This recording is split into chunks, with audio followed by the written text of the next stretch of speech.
Alright, boys, listen up. Today's the day for you lot to earn your rocket packs. Gorgrok and his fellow Stormboy recruits tighten up and stand at attention. We's gonna see which one of yous has what it takes to join our crew.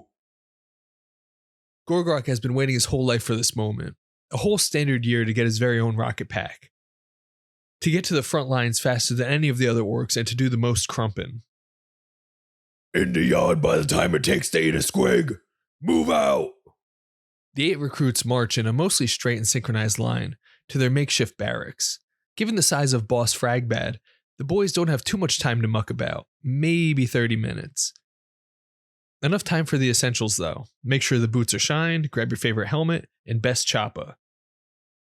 Back in formation in the yard with the other recruits, Gorgrok is standing at attention when the boss calls out, "Here we go, lads, take your pick." Pulling on the hole-filled tarp next to himself to reveal something glorious, rocket packs. These mech boy crafted beauties were enough to bring a tear to a Stormboy's eye. Gorgrok quickly pulls himself together to rush to the rockets to take his pick. Not a hard thing to do since there was one that immediately caught his eye. Grabbing one of the arm straps and slinging the pack over his shoulder, there was a heavy and wet sound of an axe splitting meat, followed by the yell of a wah. It seems that there weren't enough packs for everybody, but they have that bit sorted out by now.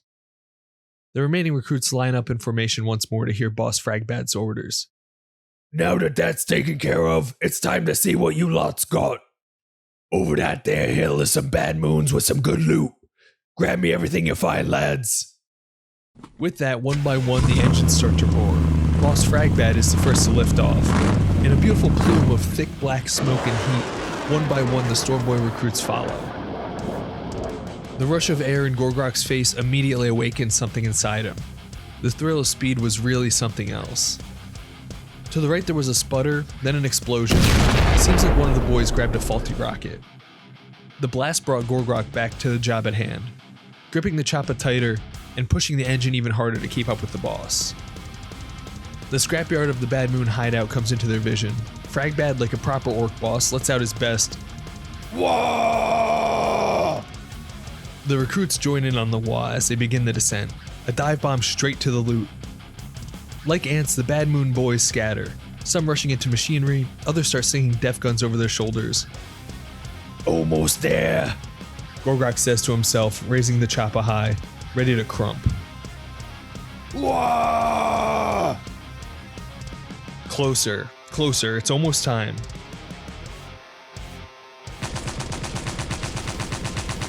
A shower of bullets comes right toward the recruits. The sound of bullets plinking off metal, a small explosion and a scream, shoots off into the distance and ends with a bigger blast. Another boy down. Faster and faster, he's almost there. Ramming rocket first into one of the Ludas. Crushing the boy's body to break his fall, Gorgrok doesn't miss a step. Back on his feet within 5 steps, sinking his choppa deep into the skull of the nearest Bad Moon. Whoa! Gorgrok has never felt more alive, like a proper orc. Chasing down Ludas with their huge def guns is easy work. Reveling in the violence, the Stormboys swarm, hacking into Bad Moons and using some good Daka on the ones that started retreating. Chasing after some very cowardly grots, Gorgrok breaks into a full sprint. The last remaining grot turns a corner fast. Following it with his eyes on the prize, upon turning the corner, Gorgrok is greeted with a giant mega cannon right in his face. It starts to glow, energy building up. Thinking quickly and hitting the big red button, Gorgrok blasts off again, just in time as the mega cannon fires a giant glowing energy blast, leaving a smoldering crater right where Gorgrok was standing. Those Zogging gits got their hands on something good. Turning in midair and powering straight towards the grot at the controls of the giant cannon, remembering how well it worked just before, he decides to ram it. And it works, maybe even a little too well, or maybe just as planned if you're an orc. With grots being so much smaller than an orc, the gunner turned into a paste against Gorgrok's body, then another, then another. Not slowing down, he crashes into the dirt hard. Bones crunching, skin peeling against the ground, skidding into and through a rusty sheet metal wall. The last remaining grot standing near the mega cannon is frozen in place and shaking in fear after seeing his fellow gun crew completely smashed in a blink of an eye. To its dismay, A large green hand comes reaching out of the rusty scrap heap. Clawing his way forward, Gorgok pulls himself towards the trembling grot. Rocket Pack still attached, with one arm missing at this point, reaching, pulling, closing in on the lone crewman. Still frozen and trembling, the grot throws up on itself in fear. Something that would have normally had Gorgok crying with laughter doesn't even get him to crack a smile. His eyes were on the prize. Now with the grot in arm's reach, Gorgok latches on with his huge hand, fitting the grot's entire head in his palm, and squeezes until there's a wet crunch. We got the loot. Storm Boys are a very interesting type of orc boy.